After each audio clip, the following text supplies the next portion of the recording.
Good afternoon.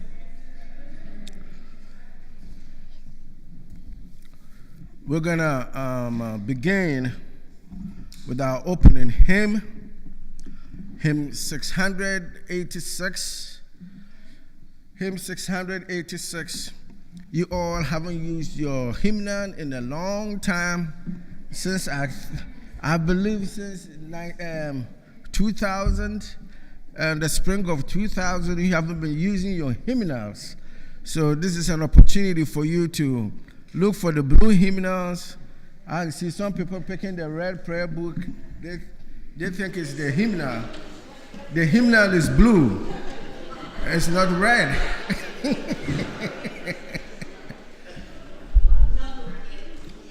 Pardon me?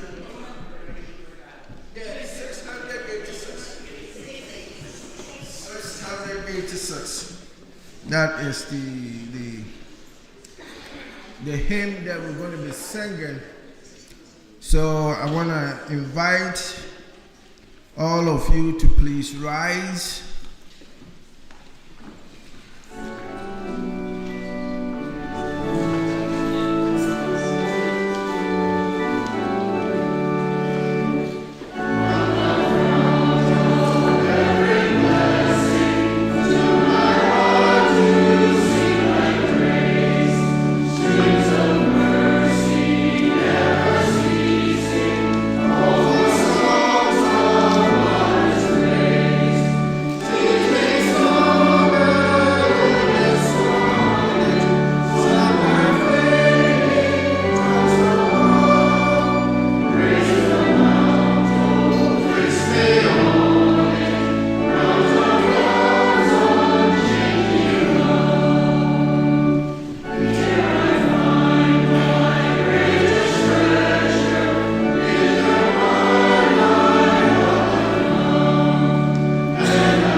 Be with you. Let us pray. Almighty and everlasting God, source of all wisdom and understanding, be present with those who take counsel here in Christ Episcopal Church for the renewal and mission of your church. Teach us in all things to seek first your honor and glory. Guide us to perceive what is right, and grant us both the courage to pursue it and the grace to accomplish it, through Jesus Christ our Lord. Amen. May you please be seated.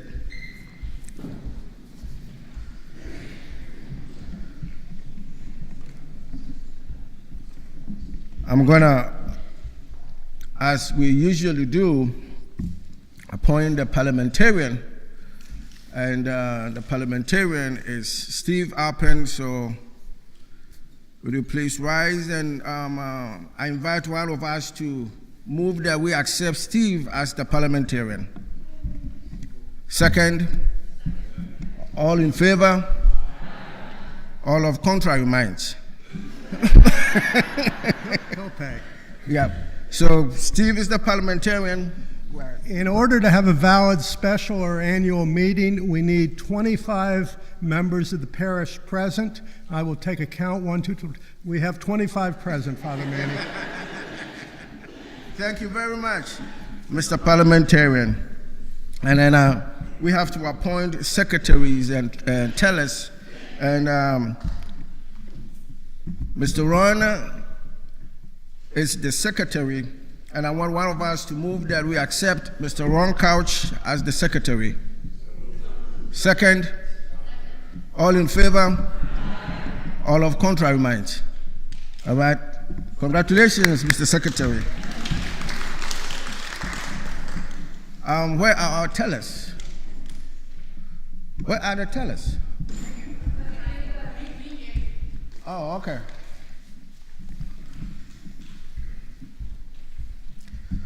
So these are our tellers, Patrick and JB, and Yeti.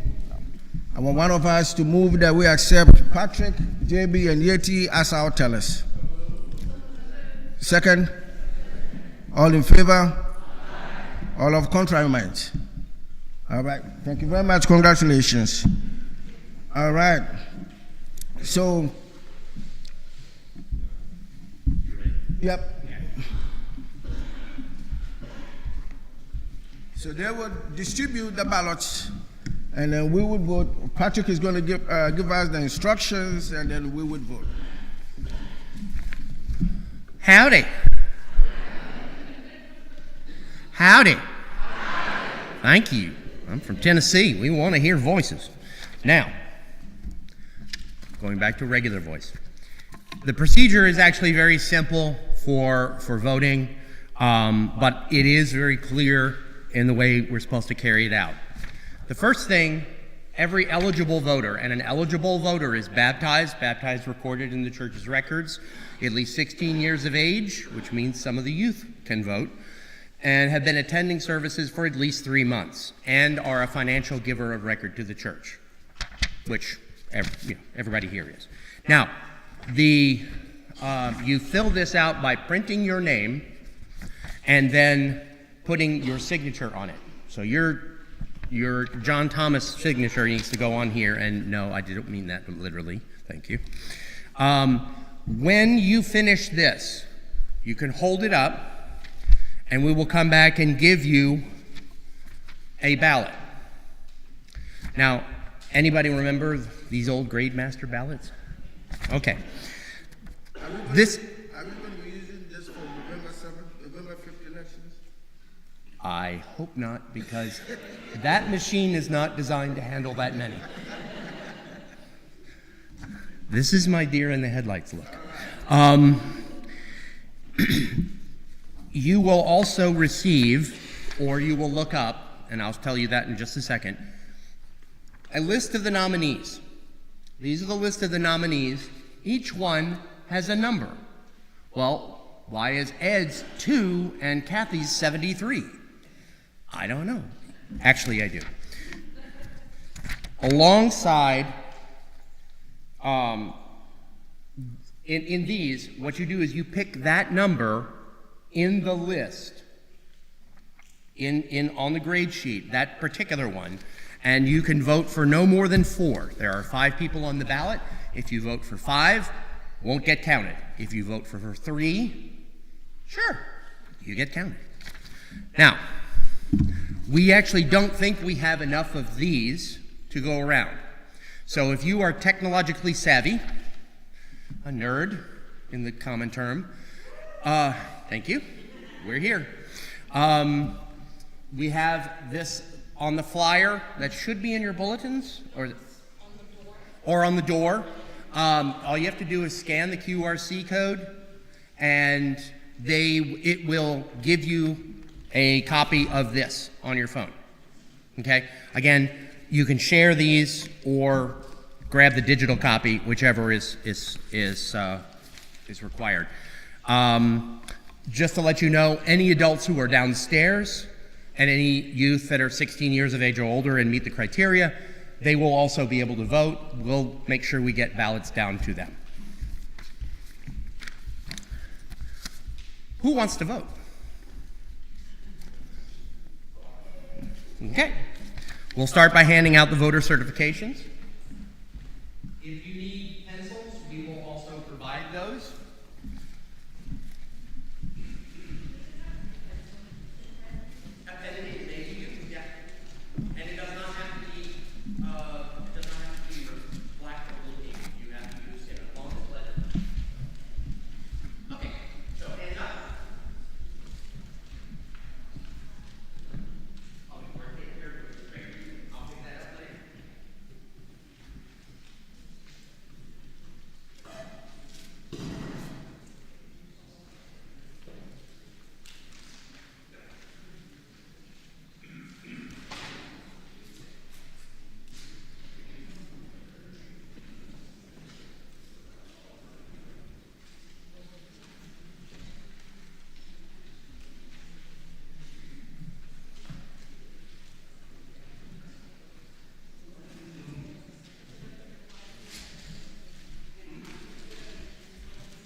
did not get one? Oh, a pencil.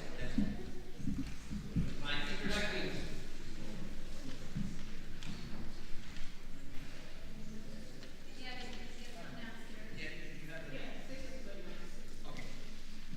Pencils. We need pencils for fun. Yes. No. No. You can use a pen. As I said, pens, pencils, pieces of coal are hard to read, but theoretically are accessible. We have another question here.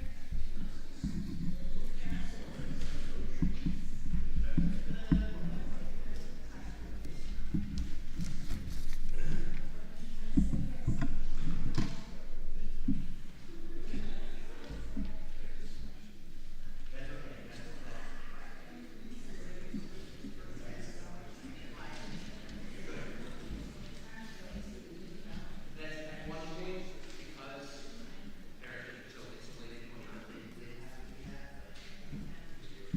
I hear you loud and clear. So did my wife. Okay. Does everyone have a certification form that needs it? Do you have it in your hands? Okay. If anyone doesn't, raise your hand now. Okay, raise your ballot form or raise your certification forms, and we will come by and give you a ballot sheet. And now these have to be filled in pencil. Your standard number 2 pencil. So we will trade you 1 for 1.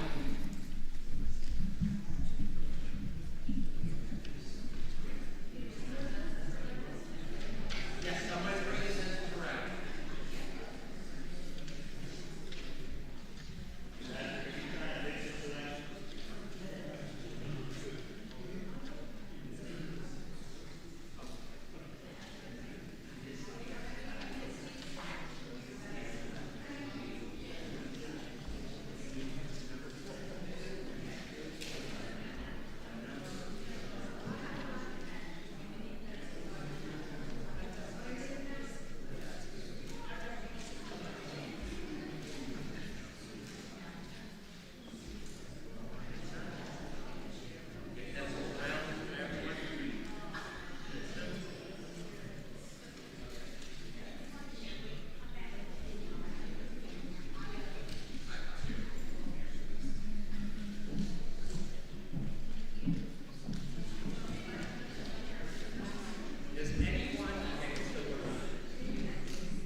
Are we completely out of the number ballot number sheets? I'm going to put in 1 to a row. At least 1 or 2 to a row.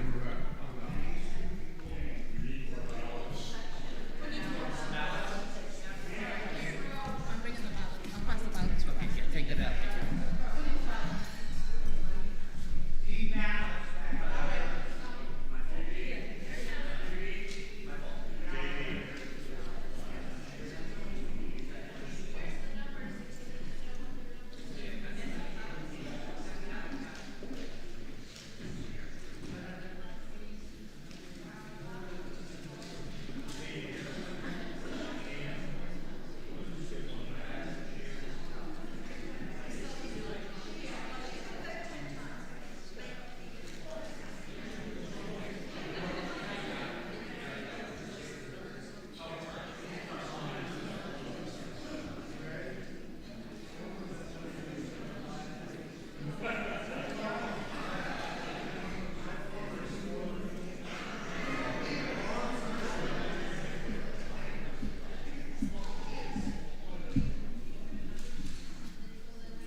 the nominee list, if you have it, you can take it home and frame at your leisure. Anyone still needing a pencil?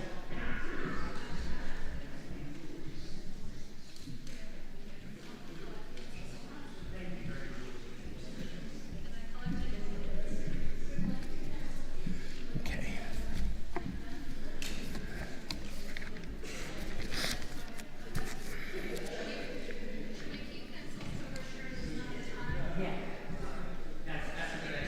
If there in fact is a tie between two, we will do one more vote. You don't have to do another certification for this vote. Honor system, just ask this, we'll hand those out. Actually, go ahead and hang on to them just for now. Just for now, we'll have one person hold on to all of them and they can distribute them.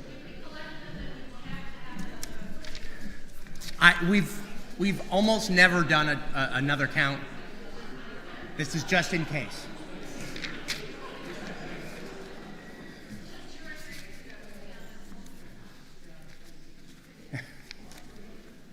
All right. We have all the certifications. We've given out all the ballots. Has everybody had a chance to put your stuff together to vote? Great. Hold up your ballots and we'll begin to collect them now. Some are not done yet? Okay. If you are not done yet, that is okay. We will be collecting and you can hand them in as soon as we collect the rest of these.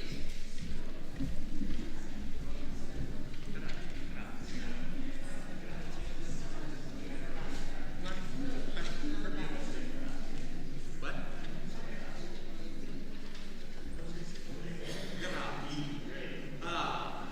Now I've used up all my income. So.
Anyone else have a ballot that they are in the process of completing?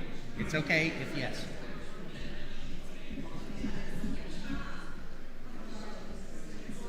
Okay, as of this moment, we believe we've collected all but a couple of ballots that are in the back.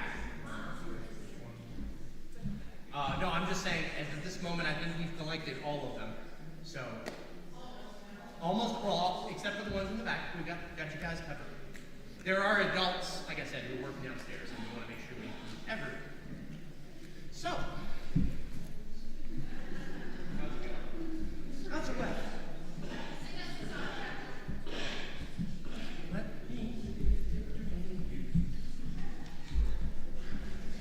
My brother was a professional fool.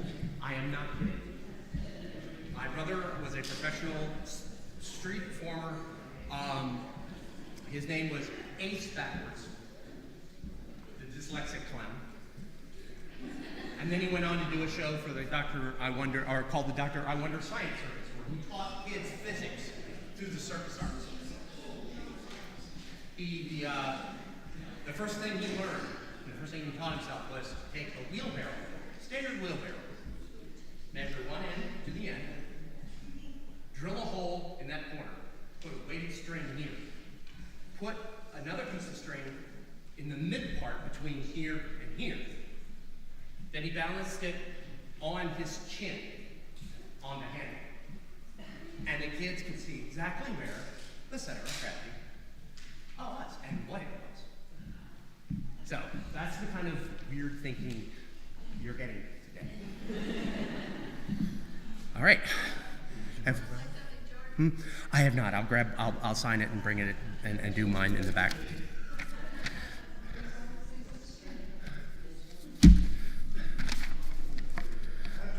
Yeah.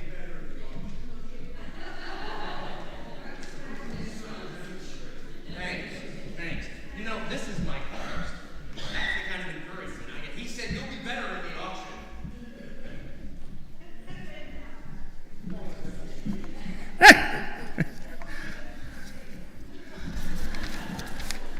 Okay. Ready?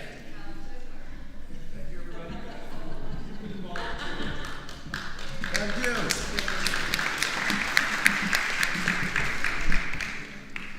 Wow, that was a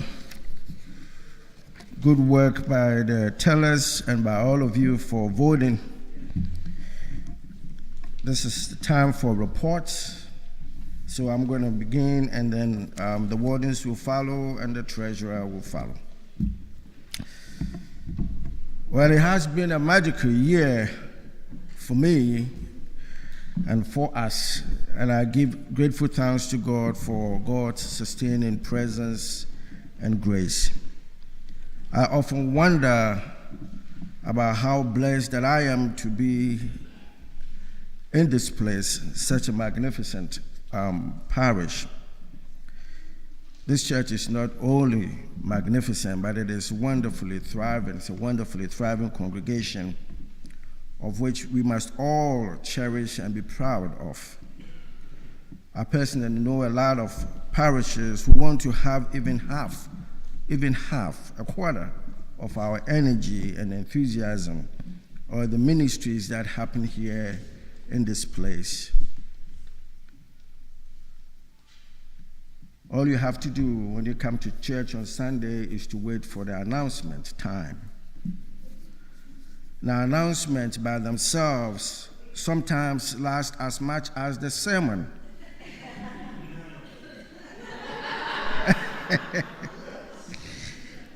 I love it.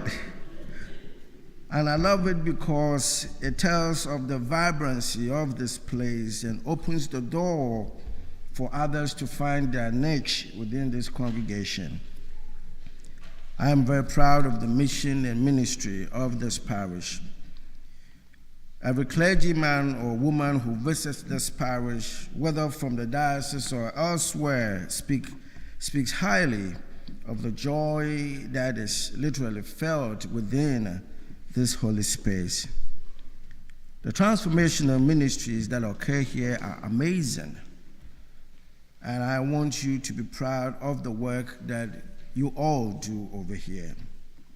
And not only that, but I also want you to be thankful as well. And I want to invite you to offer grateful thanks to God for such a place which we all call our spiritual home. I must say that my address is 22 pages long, and I don't intend to go through all of them because that would take like a long time. This past year has been both an inspiration and a challenge. I, for one, derive deep inspiration from my daily interaction with parishioners, whether by phone call, text messages, emails, or seeing you here on our campus or elsewhere. The thought of knowing that I walk with you in faith, and together in faith, we can touch and change our own lives and those of others is so meaningful to me. The challenge has always been about how to better serve you. That has always been my challenge. I love serving you. I love service. I love the call of discipleship. And for me, my only desire is to give my all through serving you by serving God. For that reason, I must constantly challenge myself to serve joyfully, a little humbler and a little harder than I served the day before. Every day is an opportunity to do my absolute best as a disciple serving you. This past year, I was blessed to take a sabbatical. I have 1 more month left that I plan to take in mid-November. But I had a wonderful time of traveling around and exploring beauty and evil. Next year, during Lent, we will offer an adult forum class on the faces of evil. One of my goals was to reflect on how, in spite of the human capacity to design and build beautiful things, the same human being also has the capacity for the most egregious evil.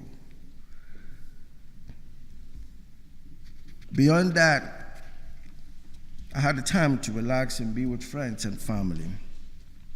I am thankful to all of you for allowing me the space to do that.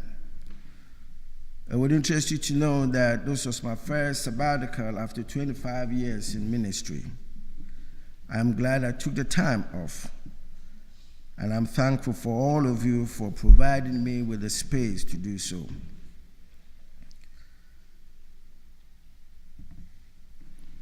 Several months ago, I spoke with Michael Looney, our seminarian associate, about beginning a center for spiritual nourishment. And my desire was to have him take the lead on that. The establishment of the center is in response to the dearth of spiritual offerings available in this parish. The goal is to help each parishioner take his spirituality serious and to deepen that spirituality. Ours was to offer an amazing experience which will cut across many disciplines, offering a variety of opportunities for each parishioner to experience or learn something different and new. It has been an incredible journey, and I'm grateful to Mike and the team he assembled to work with him in planning and nurturing this seed. The center now meets every second Saturdays of the month, and our goal is to establish some consistency to achieve some effectiveness. I led my first session on October 13, holding a conversation on spiritual practices. The reality is that different parishioners have unique needs, but the one thing we all need is to deepen our own spiritual lives, spiritual practices. Seeing the center grow will take on a life of its own, but it remains my priority that we will continue to build on this important work. It is my prayer and my hope that many of you will take some time and explore what the center has to offer you. I think you'll be immensely impressed with the richness of diversity, the openness of the programs, and most of all, the desire to see you grow. We offer a spiritual path for you, and I hope that you will be open to help us lead you on that path. One of the many ministries that I care about is our pastoral care. From calling parishioners, emailing parishioners, or texting parishioners to check on them, I value the personal experience and interaction that pastoral care offers. Apart from our personal outreach to check on parishioners, I encourage and lead the vestry to also make some calls to parishioners. I think that it's important for each parishioner to know that he or she is deeply cared for, not only by the clergy, but by the leadership of the congregation. I know that having the vestry call parishioners is like, I don't know how to describe it because I don't want to offend our vestry members. But it is an important ministry, and we have to do that. We have to encourage each one of us to do that. Our lay pastoral care committee, which used to be one of the high-functioning engines of our parish before COVID, has not been able to recapture that energy. This is not for lack of trying, but it's simply because things have changed. But the care of people hasn't changed. we must adapt. And one of the goals for this coming year would be to lead the team in adapting to the changing landscape of caregiving within the parish. I'm grateful to John Kelly, who, as the chair of the committee, has helped in trying to revamp this committee. Many other parishioners who send email updates about parishioners. Where's Nancy? Yeah, Nancy sends email update about parishioners who need prayers or need something, and then we follow through with that. And for Nancy's work on all those people who work on our lay pastoral care committee, I want to thank you for what you do. I also want to thank Kathy, and Joan is gone. So these are our two lay Eucharistic visitors.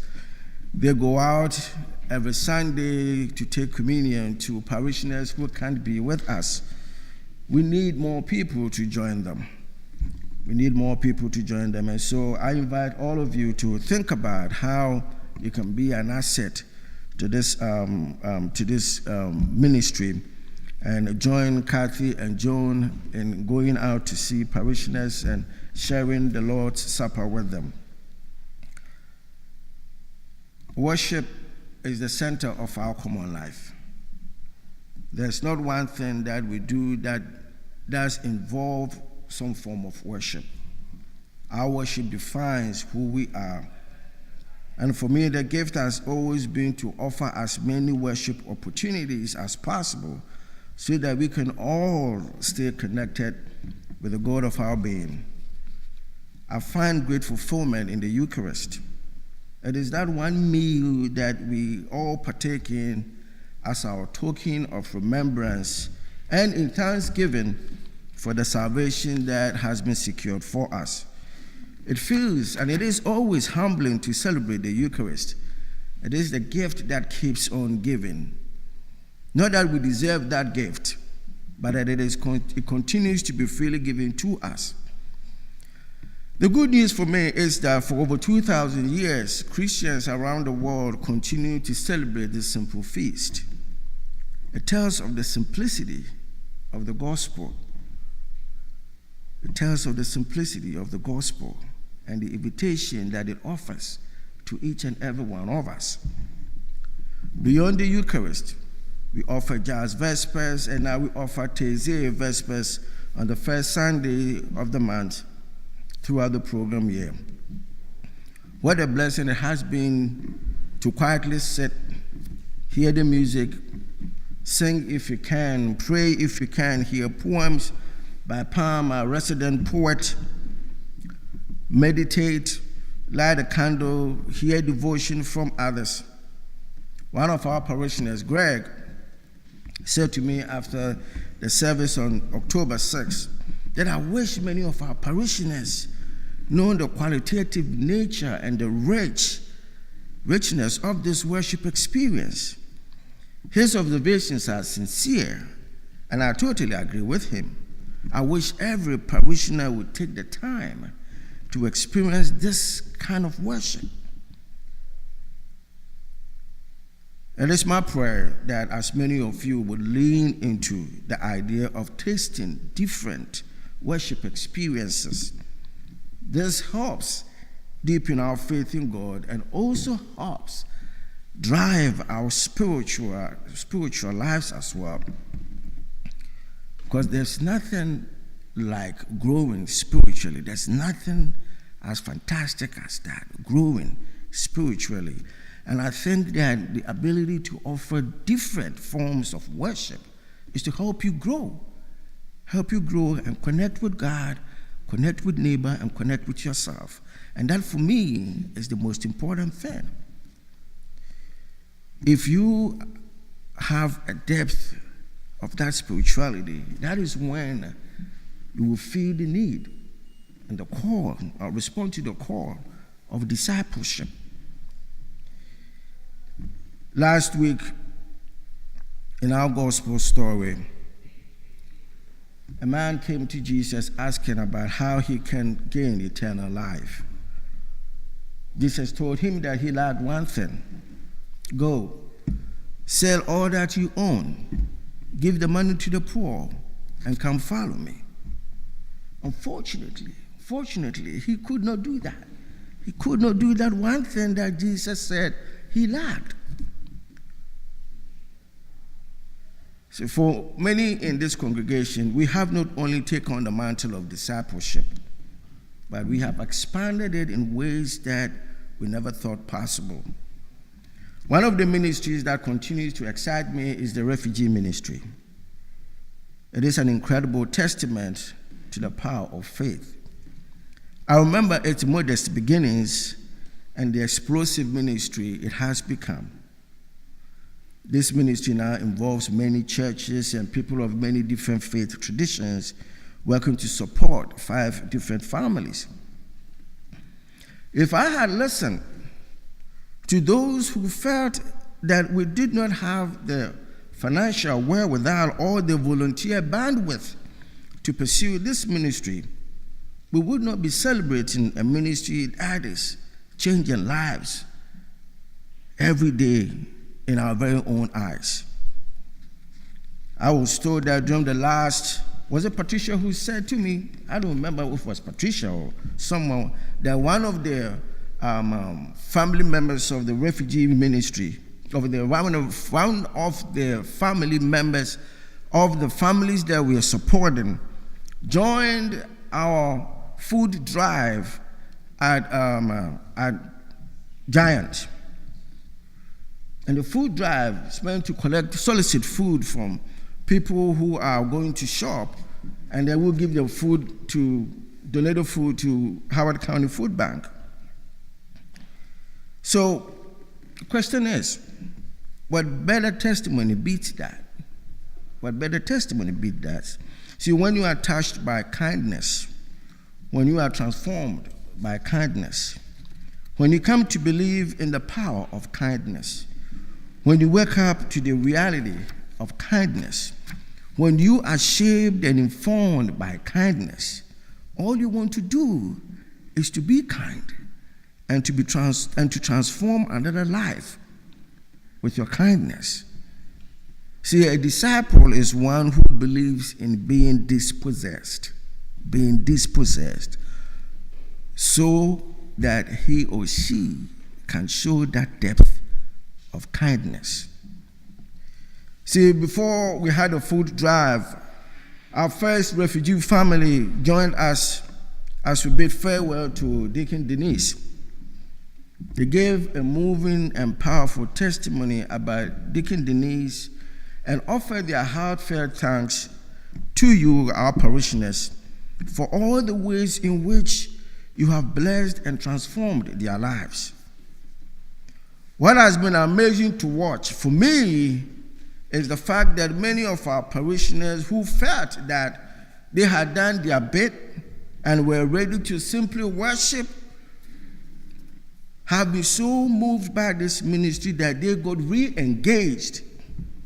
It is a joy to see the excitement on their faces as they help manage the lives of these families.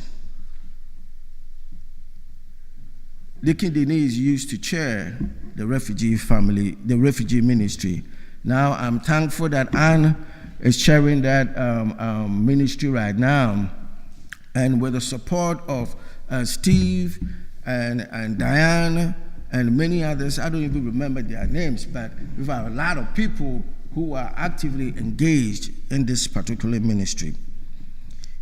See, ministry and discipleship provide all of us with a deep sense of purpose, because you know that a little action that you are taking is changing someone else's life.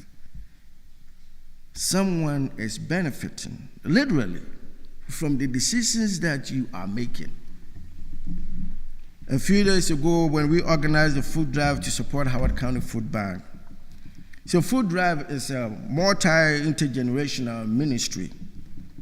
What moves me during moments like this is the joy that I see on the faces of parishioners who go asking, hey, can you buy some food for us? We're going to donate to Howard County Food Bank.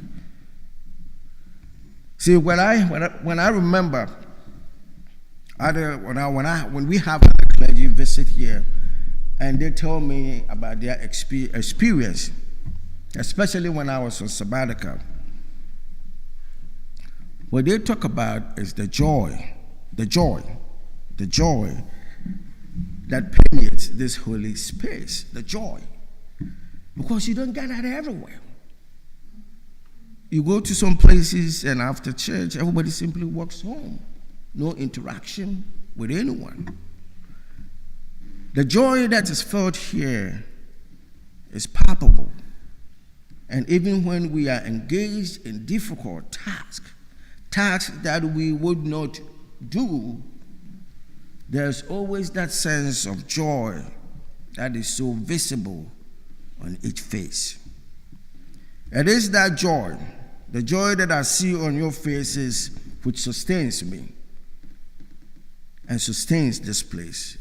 Because we look at service, we look at ministry, we look at discipleship, not as a burden, but as a calling.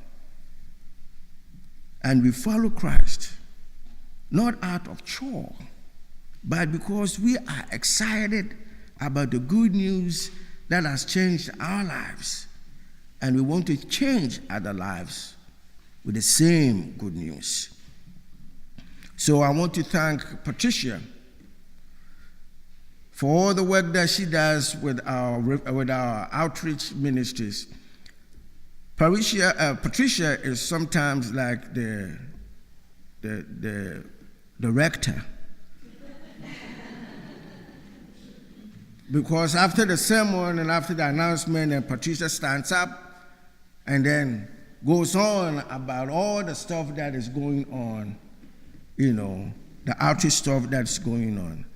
And I like to hear that because it tells of the fact that this place is a vibrant place. This place is a place that believes in service. In about 3 or 4 years, or beginning in the fall of 2027, Christ Church will begin a year-long celebration of our 300-year anniversary. This is a magnificent milestone for our congregation. Just think about it. 300 years ago, people of faith who had just about nothing, no phones, no laptops, no computers, no microphones, no cars, no air condition, no shoes. Well, they had shoes. Right? Think about that.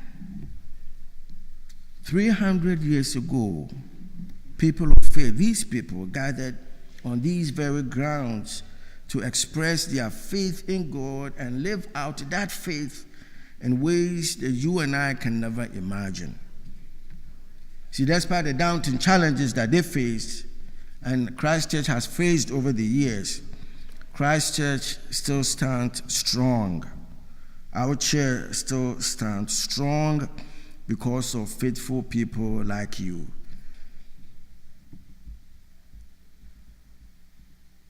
Christ Church still stands strong because of faithful people like you who continue to water the seed that was planted here almost 300 years ago.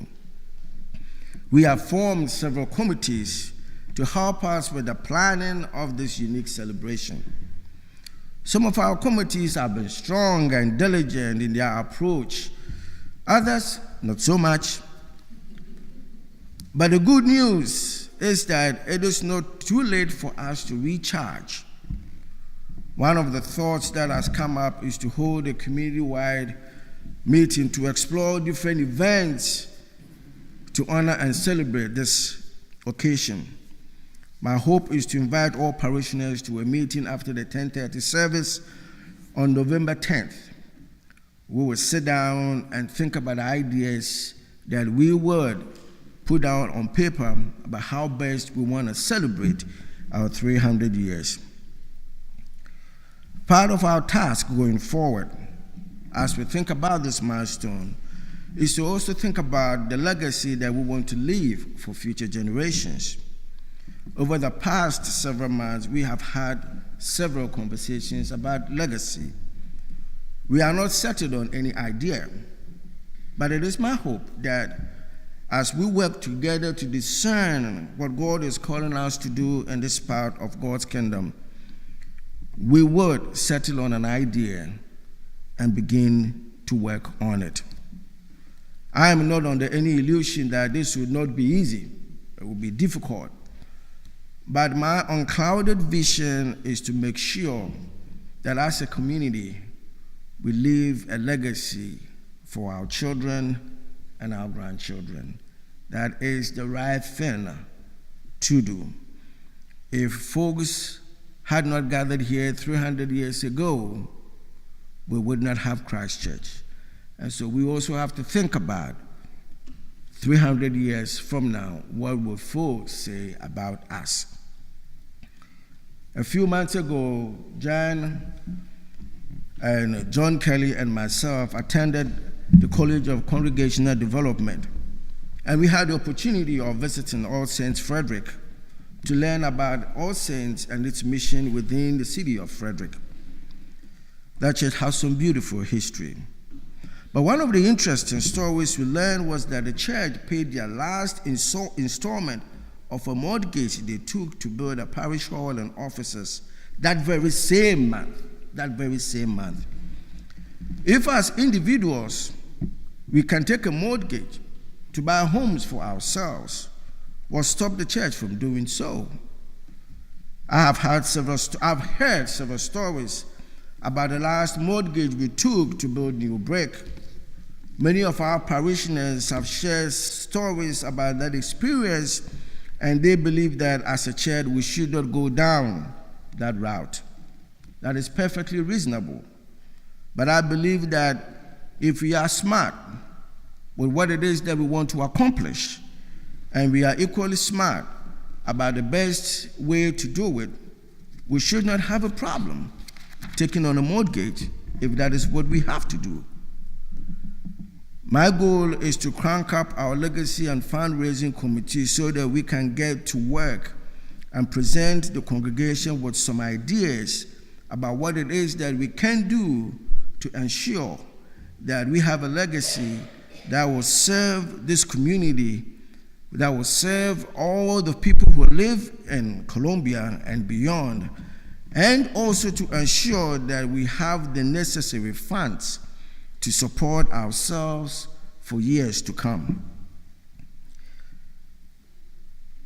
I think that Christ Church has a remarkable and busy parish life.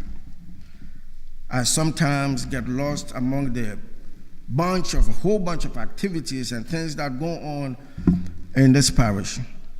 And sometimes I would say, it's all right. Don't tell me about that. I'm tired.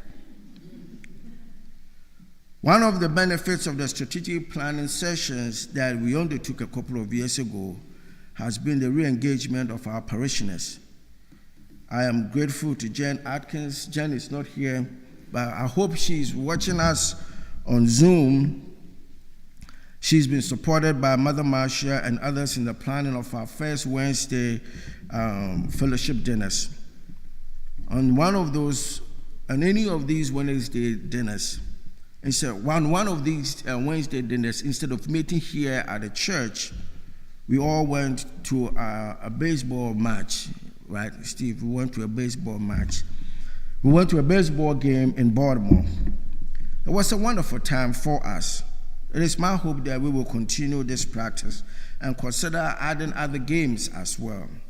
Crab Feast has been a remarkable part of our common life. Although I missed Crab Feast this year, my understanding is that it was great food, great fellowship. It had more to eat than you could possibly eat. The sad thing about the Crab Feast was that there was no fried chicken.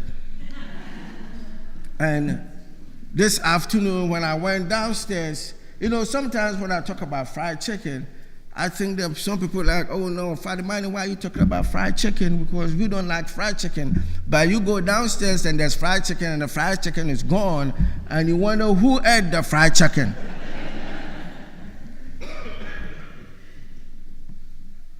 Today I was lucky. There was one piece that was left. And I got that one piece. Thank you, Denisa, for helping me that one piece of chicken.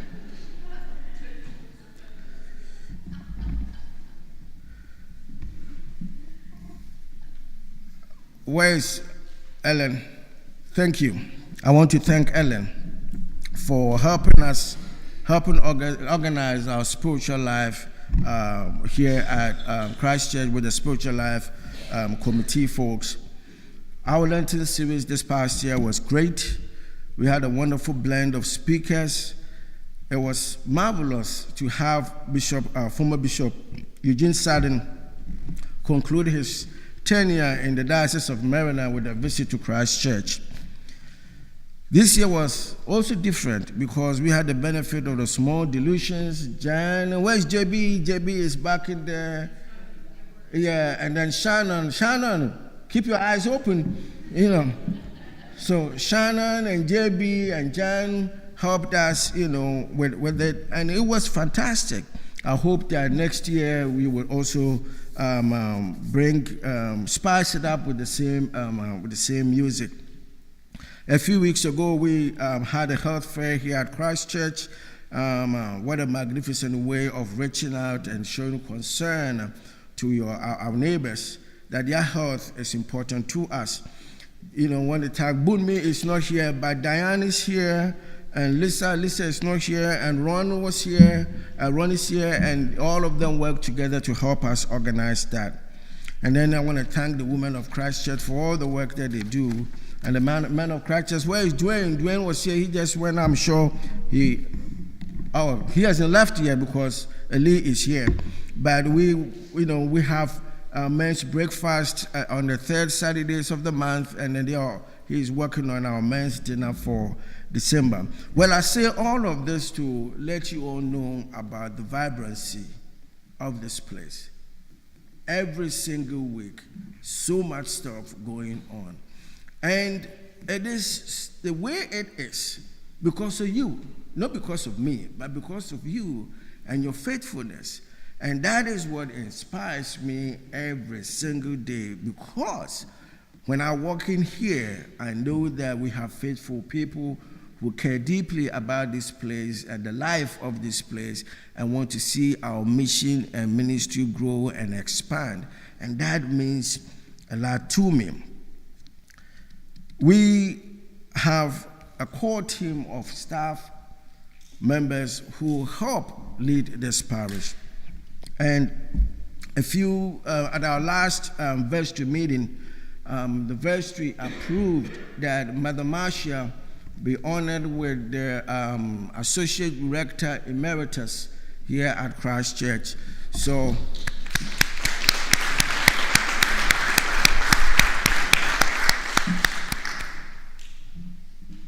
Mother Marcia has been here for God knows how many years before Adam was born. But she went out and then she came back. When she moved to this area, she was like, you know what, this is my parish and I want to be a part of it and to help the parish in the best way that I can. I said, Madam Marcia, there's so much stuff for you to do around here.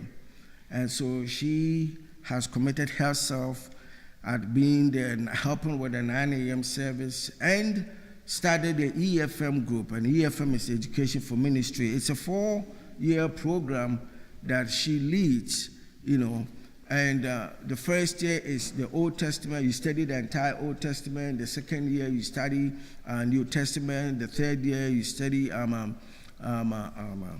church history. And the fourth year, theology.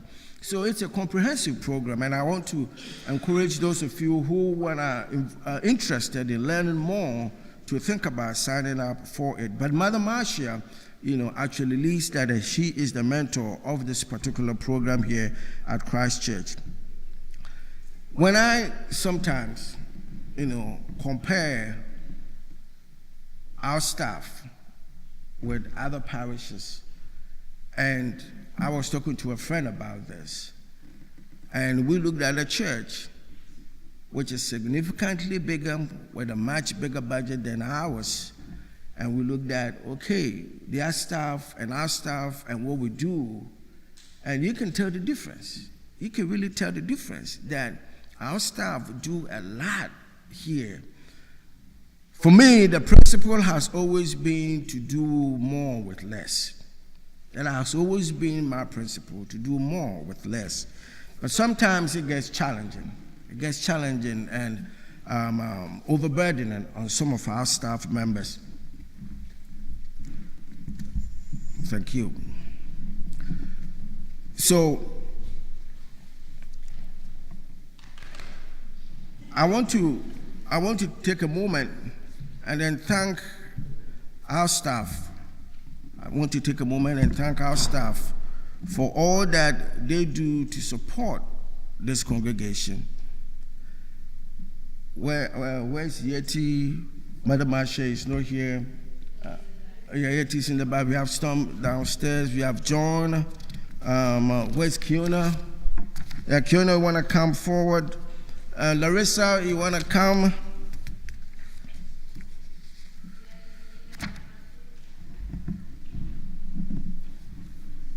Amanda and her colleague are downstairs taking care of children, so they are not here. But I just want to take a moment for us to acknowledge our staff members for all the work that they do.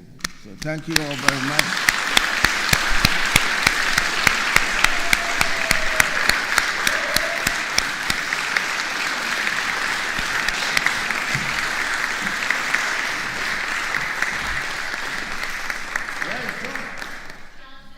Oh, John is downstairs. Okay. So I have a little gift for you. So this is for you. Thank you very much for all you do. This is for you, Larissa. Thank you very much for all you do. Thank you very much. Thank you very much for all you do. Yeah, thank you very much. I don't know what we will do as a parish without all the work that you do, so thank you very much.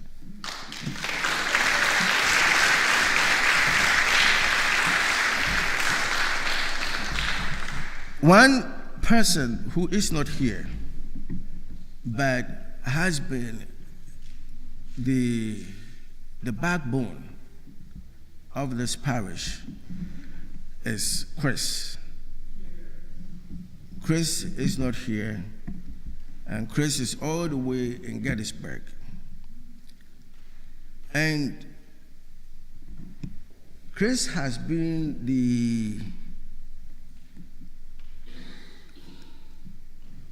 the backbone. Backbone is, I don't think that is even enough to capture the kind of work that Chris does and the kind of person that he is. He's been incredible. Over the past 7 years that I've been here, and working with him has been great. Many of you don't know him,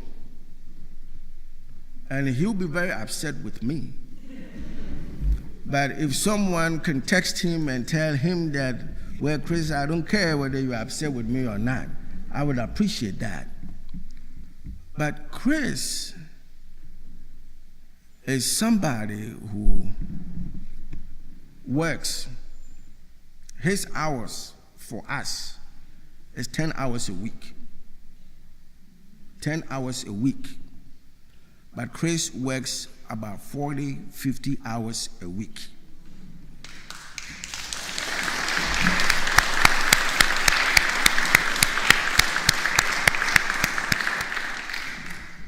And I have never heard Chris complain. Never heard him complain about anything. Nothing, absolutely nothing. For 7 good years, Chris will come to Christ Church, set up computer. He was here yesterday helping us with the bulletins, and he is such an amazing staff member. And so when you happen to see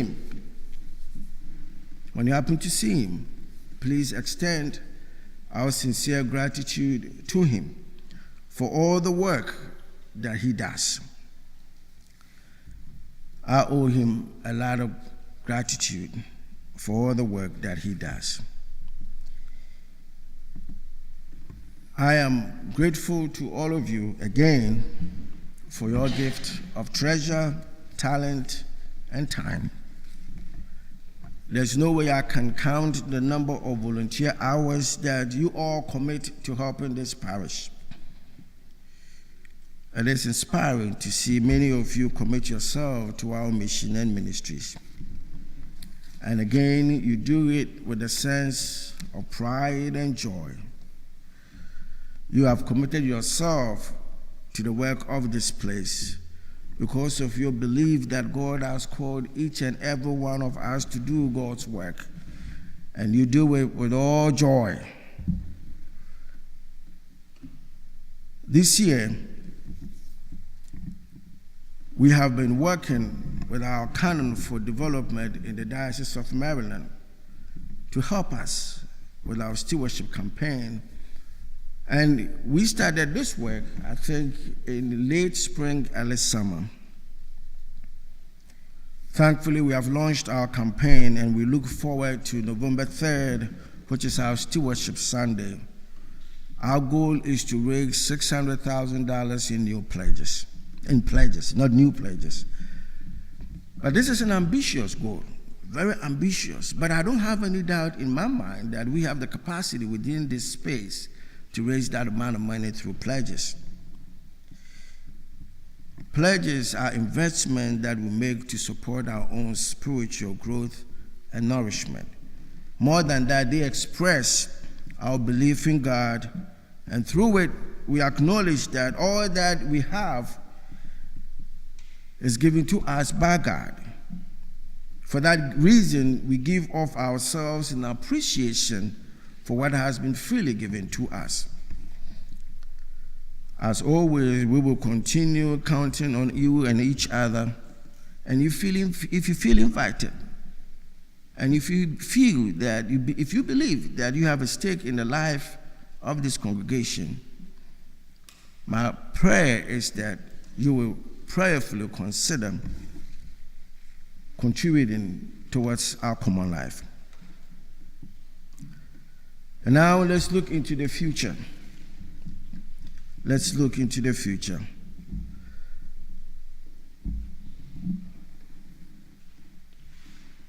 Over the past several weeks that I've been back from my sabbatical, it feels like I am in this mode of learning, unlearning, and relearning. It's taking me more time to readjust, but I'm working on it. I've taken on a new challenge, a program on spiritual journey. It is an interesting program, and we started yesterday, and I believe it will help me to better serve you, especially now that we have a Center for Spiritual Nourishment. As we look into the future, I invite you to think with me and have us all ask ourselves where we want to see Christ Church in the next 5 years, in the next 10 years, the next 15 years.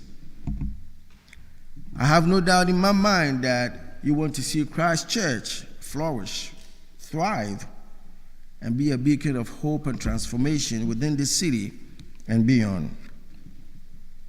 We must first reimagine the future. Listen to Proverbs. Without vision, the people perish.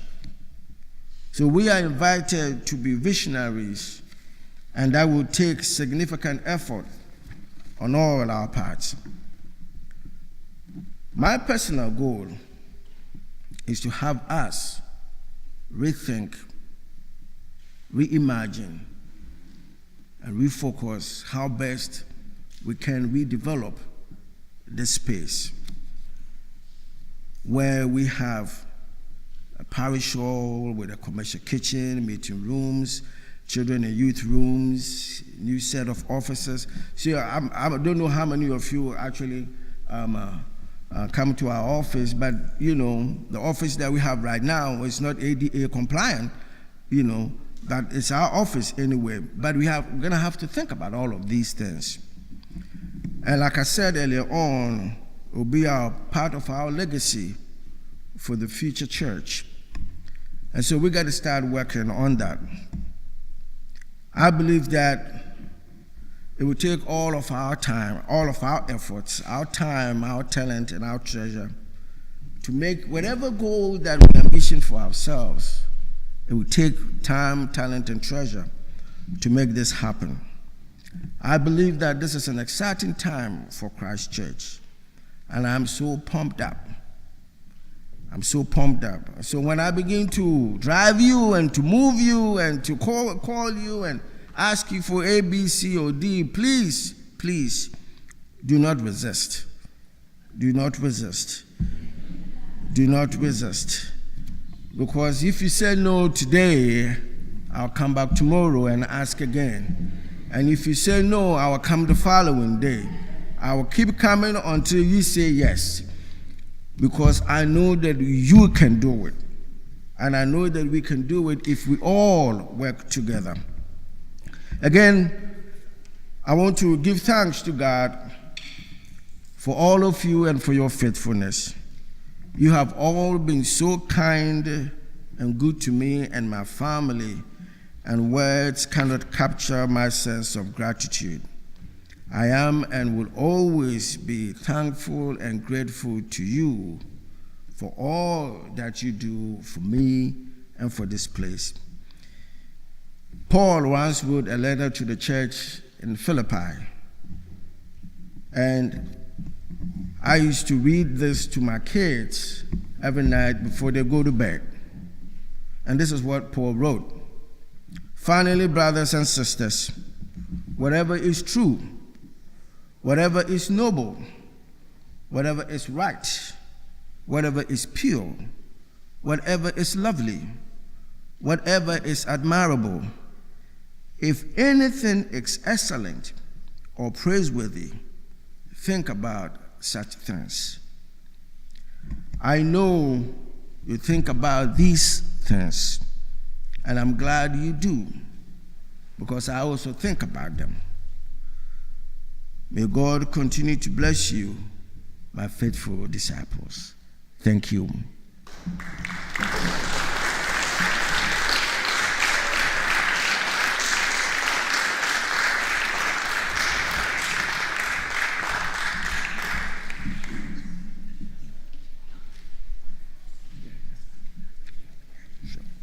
All right, so now we're going to invite the wardens, and after the wardens, we have the treasurer. Come on up.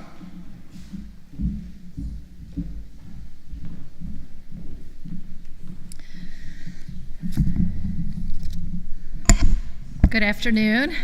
Isaac and I, Jan, we've been very honored to serve as wardens for the last 2 years. We're both graduating, retiring, passing the hat.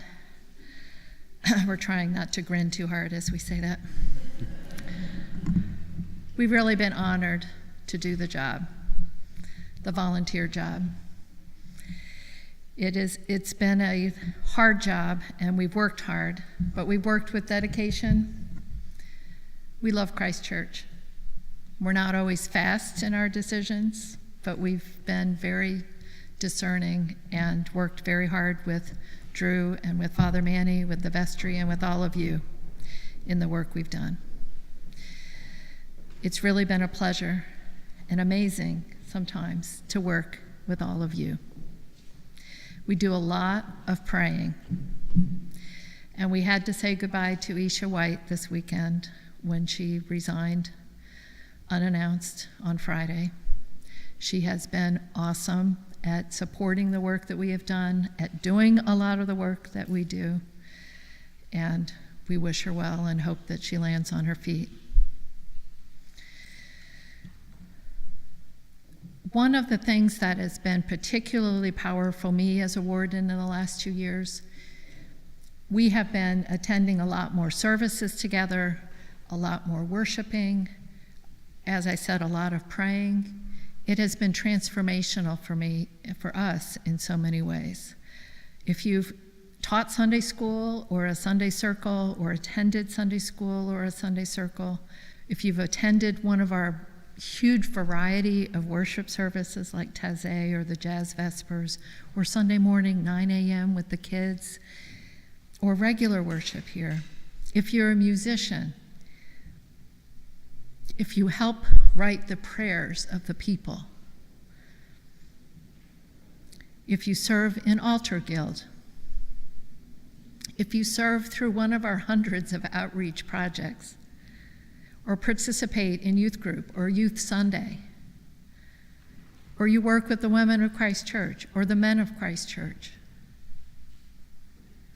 or you come to the spiritual nourishment, or you are locked in with the kids this weekend, then you've witnessed how transformational this place can be.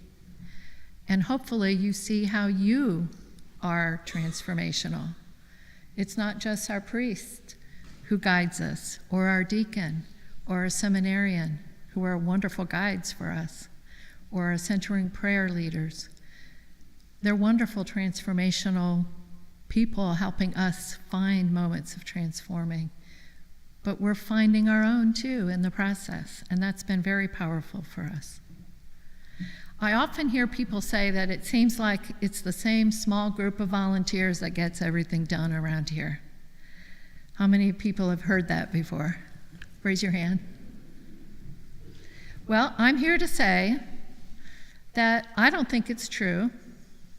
And what I've witnessed in the last 2 years, I'll use buildings and grounds as an example. Now, this is going to require participation from all of you, please.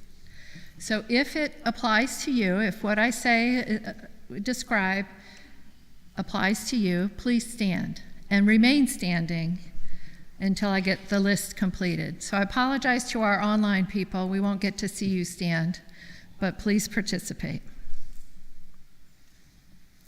So, have you gardened somewhere at Christ Church or at the rectory?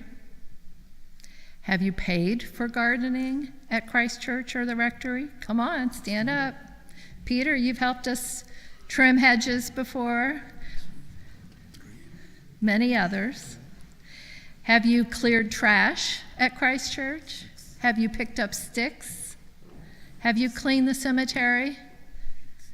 Have you organized the closet or organized the shed? Dave, you're an awesome organizer of the shed. Maybe you've cleaned the refrigerator or a cabinet. Have you fixed a pothole or painted stripes on the parking lot or painted anything? Have you helped park cars? Have you cleaned or washed windows? Have you set up or broken down an event like the sports festival last week, or a potluck meal, or a repast? Have you carried trash to the dumpster, or recycling home or to the dumpster?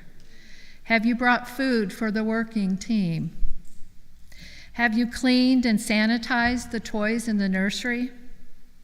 Have you washed tablecloths? There's a secret group of people that do that, by the way. It saves us hundreds of dollars. They take huge laundry baskets full of dirty tablecloths home with them and bring them back clean and beautiful, ready for the next big event. All right, so let's count heads. About 10. Only 10 so far. 1, 2, 3, 4, 5, 6, 7, 8, 9, 10, 11, 12. We have 13 here in this room. So I don't see Roger here. Sarah's not standing up. Sarah did a lot of those on that list. So and Sunny Arabia's not here. Is Mashan standing? Good. She's one of our dedicated ones. Diane back there. And online we probably have 5 more. Thank you, Ed. So now, thank you all. And now you are all officially part of the Buildings and Grounds Committee. We'll be in touch. Thank you. Thank you very much.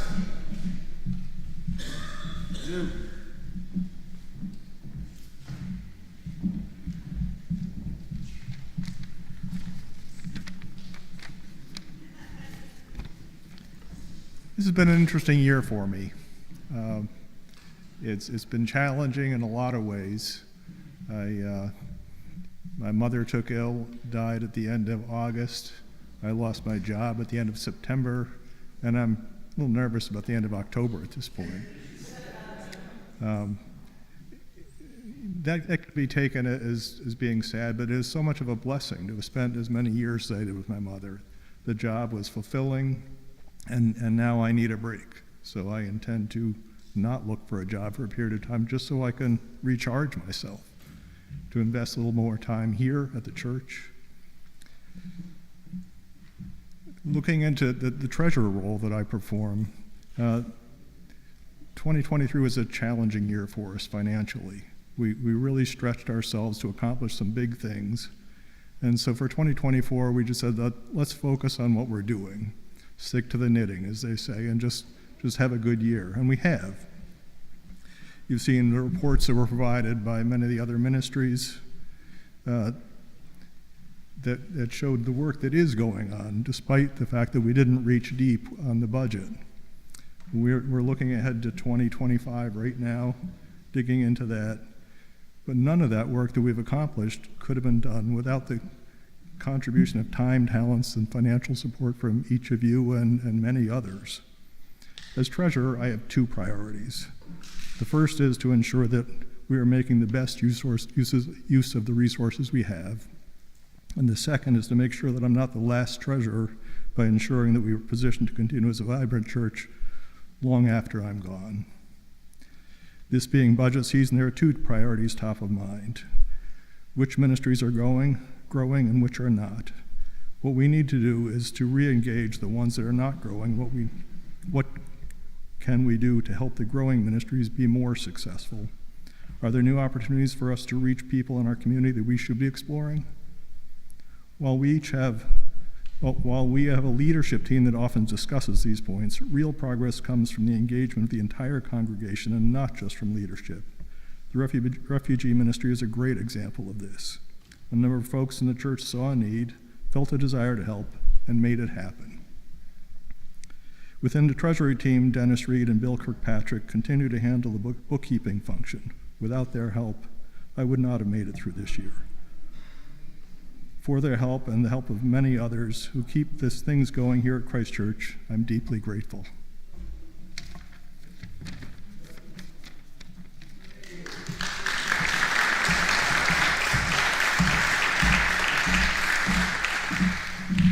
As you heard from the treasurer, we are in a good place right now, or we were in a good place last year, but it's been a challenge, but we are hopeful that we're going to be able to pass a budget this coming December.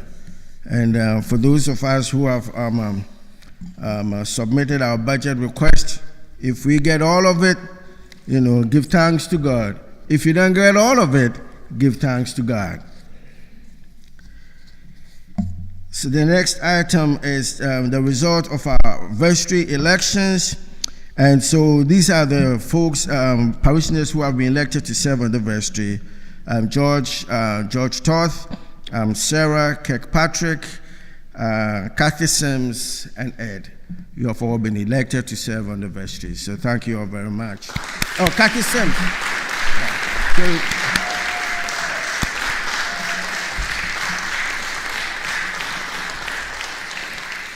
So after this meeting, the vestry will gather in the sacristy for a brief meeting. But please keep in mind that we have a vestry meeting coming up this coming Tuesday.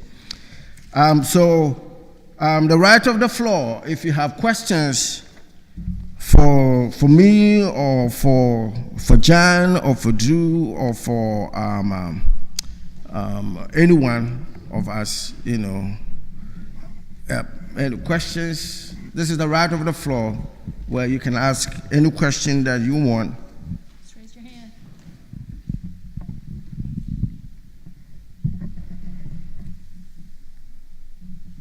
I have a question for Isaac. What are you going to do now? You don't have to answer that. Unless you want to. I know. Yep. Isaac said he'll continue to serve a lot. Yeah. Vestry meeting is Right. next Tuesday. This coming Tuesday. Okay, well, this coming Tuesday would be the 4th. Fourth Tuesday. It's normally the last, No, it's the fourth Tuesday.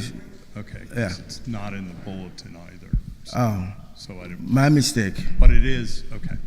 Yep. Good. Any questions? Well, you don't have questions? Oh, sorry. Oh, Jeanette. Jin, yeah. Should get someone with One of the questions that has appeared in the last couple of years on the pledge card is, do you want more information about the endowment? And it's a word that's been tossed around somewhat in the last couple of years. Can you just make a very brief statement on where we are? Is there a definitive plan to start an endowment? And if so, where are we in the planning of it? The treasurer would want to answer that question.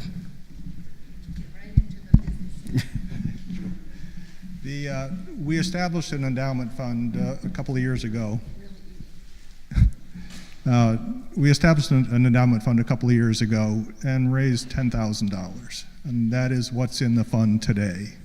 We've not been pushing too hard on it because, as I mentioned during my own talk, we've been trying to just step back for a second and focus on the things that are in front of us. That doesn't mean that the endowment doesn't continue to exist, and it doesn't mean it can't grow, but it does mean that we just did not spend a lot of time advertising about it. Good. Thank you. Any question? Up.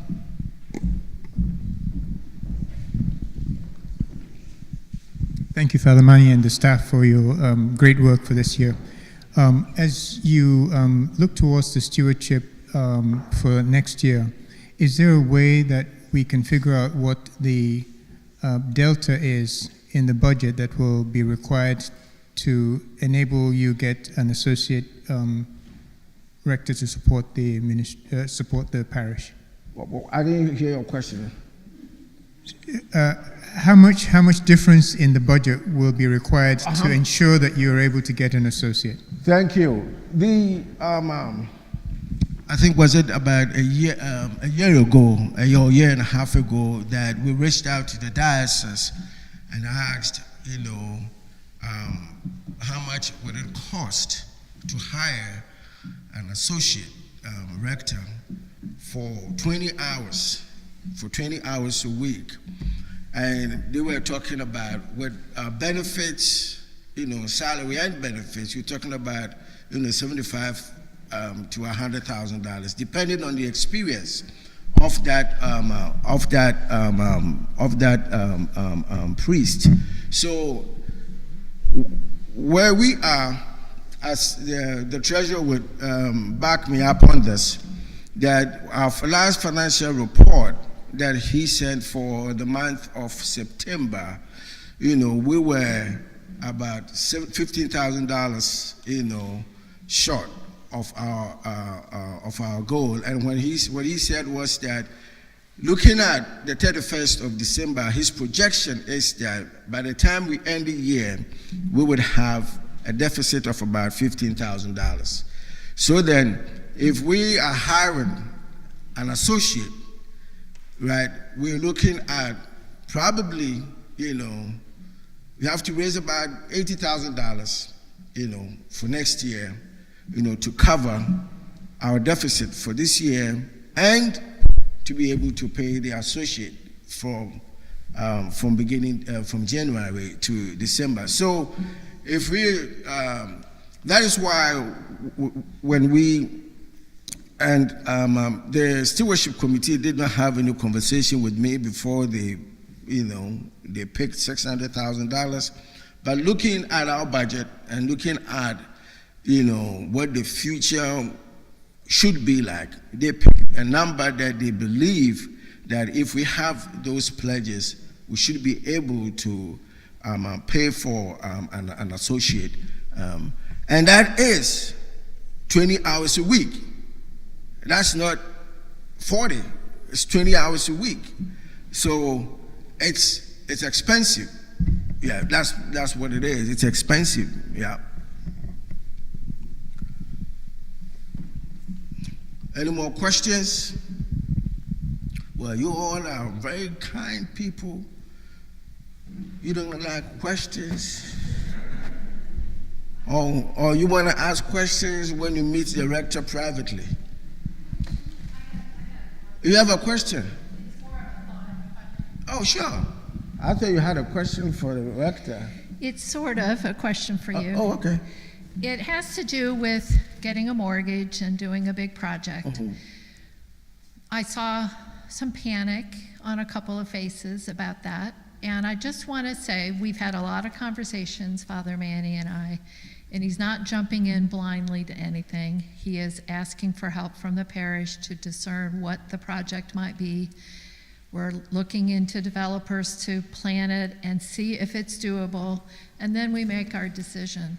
So hang in there, help us figure it out, and if you have a feeling about it, dive in and help us, because it's a hard decision on what to do next. But we want to be here in 300 years, and we want to make sure that we do something that helps us get there. Thank you very much. Thank you very much, Jen. I just want to add that we haven't made any decision, none whatsoever. No decision has ever been made. We haven't made any decision. This is just a thought.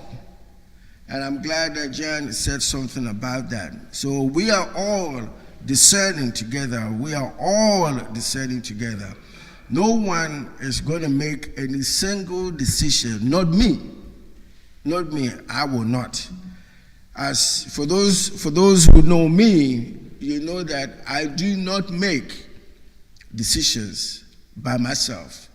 I try as much as possible to make sure that the wardens and myself are on the same page when we make a decision. So there is no way on God's green earth that we will make any decision without the input of parishioners and the direction of parishioners. That will not happen on my watch. So please take a deep breath. Take a deep breath. We haven't made any decision, none whatsoever. All right. So I want to say that two announcements. On the 3rd of November is our Pledge Sunday. It is also in the evening at 6 p.m. we will have a service in praise of peace. And this is going to be an opportunity for us to pray for ourselves and for our country as we prepare for the elections. And on the 9th of September, Larissa and her friends would also offer a concert in appreciation to you for all the many ways in which you support Christ Church. November, 9th of November. Well, any other business that we need to cover before we call it a day? Pardon me? Come to the auction. Come to the auction. Come to the auction.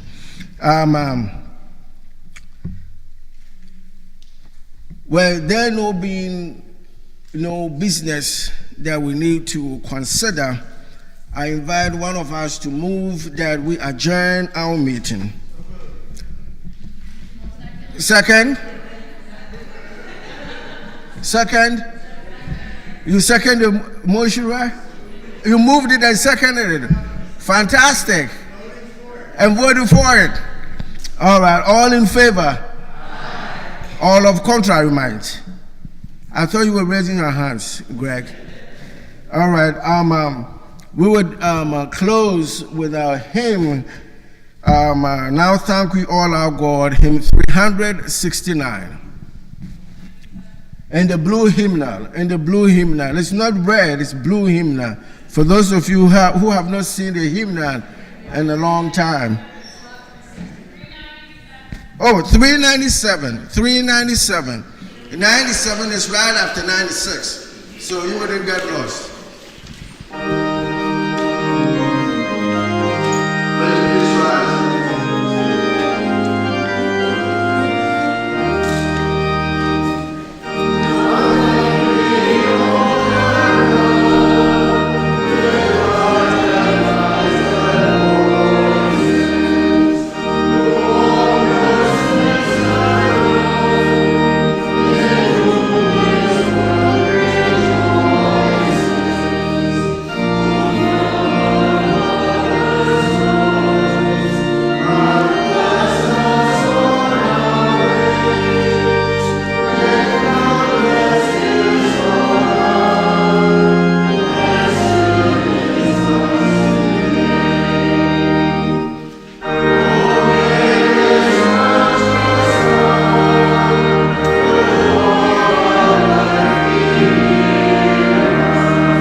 Amen. Let us go in peace to love and serve